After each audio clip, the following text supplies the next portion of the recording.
10 ওভারে Bharat 154 run chase করে নিল এবং তার সাথে 5 ম্যাচের টি-20 সিরিজে কিন্তু 3-0 এগিয়ে গেল এবং যাকে বলা যায় ভারত কিন্তু সিরিজটা এখন নিজের নামে করেই নিল। সবচেয়ে প্রথমে তারিফ করব ভারতীয় বোলারদের, দুর্দান্ত বোলিং করেছে প্রত্যেকটা বোলার। যদি বেশি করে বলি তাহলে জসপ্রীত বুমরা 4 ওভারে 17 রান দিয়ে 3খানা উইকেট নিয়েছে এবং ম্যান অফ দ্য ম্যাচ অ্যাওয়ার্ডও পেয়েছে। অন্যদিকে হার্দিক পান্ডিয়াকে যদি আমরা দেখি তাহলে 3 ওভারে 23 রান দিয়ে 2খানা উইকেট নিয়েছে এবং তার সাথে কিন্তু রবি বিষ্ণয়ের একটা দুর্দান্ত কামব্যাক হলো, অনেক বছর বাদে ও ইন্ডিয়ান টিমে কামব্যাক করলো এবং 4 ওভারে 18 রান দিয়ে কিন্তু 2খানা উইকেট নিয়েছে।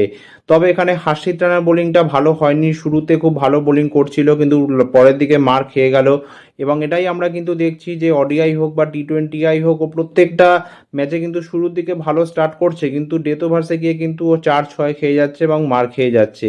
তবে যাকে বলে হার্ষিত রানা মানে ডেভন কনওয়েকে কিন্তু যাকে বলে নিজের শিকার বানিয়েই ফেলেছে। ওডিআইতে 18 রান দিয়েছে এবং 3বার আউট করেছে এবং টি-20তেও কিন্তু 1 রান দিয়ে 2বার আউট করেছে ডেভন কনওয়েকে। ঠিক আছে, কিন্তু কুলদীপ যাদবের থেকে একটু বেশি এক্সপেকটেশন ছিল কিন্তু সেরকম বোলিং করতে পারেনি। 3 ওভারে 32 রান দিয়েছে, কোনো উইকেট নেই। কুলদীপ যাদবের জন্য একটু মনটা খারাপ লাগছে। এক্সপেকটেশন ছিল যেখানে রবি বিষ্ণই এত ভালো বল করেছে, ভেবেছিলাম কুলদীপ যাদবও খুব ভালো বোলিং করবে। বাট যাই হোক, নিউজিল্যান্ড শেষ পর্যন্ত 20 ওভারে 153 রানই মাত্র তুলতে পারে বোর্ডে 9 উইকেট হারিয়ে।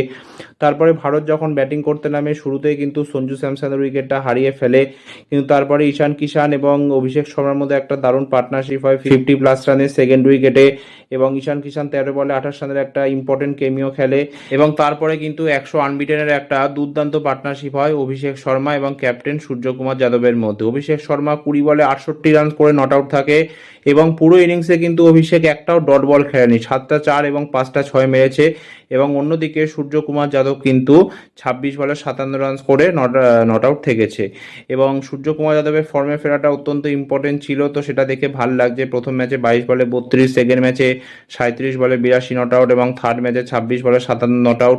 অন্যদিকে অভিষেক শর্মা সেকেন্ড ম্যাচে ফেল হয়েছিল কিন্তু এই ম্যাচে কিন্তু আবার সেই পুরনো ফর্মে আমরা দেখতে পেলাম, দুর্দান্ত একটা ব্যাটিং করলো, 20 বলে 68 নট আউট। আর ঈশান কিষান একটা ইম্পর্টেন্ট কেমিও খেলেছে 13 বলে 28 রানের। তবে চিন্তার বিষয় কিন্তু এখানে যাকে বলে সঞ্জু স্যামসনের ফর্মটা, কারণ প্রথম ম্যাচে 10, সেকেন্ড ম্যাচে 6 এবং এই ম্যাচে কিন্তু 0 করে আউট হয়ে গেল। তো কি বলা যায় এখন সঞ্জু স্যামসনকে, জানি না যে প্লেইং ইলেভেনেও জায়গা হবে কিনা পরের ম্যাচে যদি তিলক ভার্মা ফিরে আসে। আর ঈশান কিষান উইকেট কিপার প্লাস যেরকম ভালো ফর্মে আছে ওই হয়তো ওপেন করবে অভিষেক শর্মার সাথে। তো তিলক ভার্মা যদি ফিরে আসে ওই 3 নম্বরে ব্যাটিং করবে, তখন সঞ্জু স্যামসনের প্লেইং ইলেভেনের জায়গা হওয়া কিন্তু মুশকিল আছে। এবং 2025 সাল থেকে কিন্তু সঞ্জু স্যামসনের ফর্ম টি-20তে একদমই ভালো নয়। যদি আমরা দেখি 2025 সাল থেকে টোটাল 14 ইনিংসে 238 রান স্কোর করেছে, একটা 50 সহ এবং 126 মাত্র স্ট্রাইক রেট এবং সেই একটা 50ও কিন্তু সঞ্জুর যাকে বলে ওমানের এগেনস্টে এসছে। তো এই হচ্ছে ব্যাপার। যাই হোক, আমরা সিরিজটা জিতে নিলাম। এখন দেখা যাক যে ভারতীয় ম্যানেজমেন্ট পরের যে দুটো টি-20 আছে দুটো টি-20তে পরীক্ষা নিরীক্ষা করে কিনা। আর টি-20 বিশ্বকাপের আগে আমাদের মোটামুটি ভালোই বেশ প্রস্তুতি রয়েছে, আশা তো রাখতেই পারি যে টি-20 বিশ্বকাপটা আমরা ডিফেন্ড করব ঘরের মাঠে বা চ্যাম্পিয়ন হব।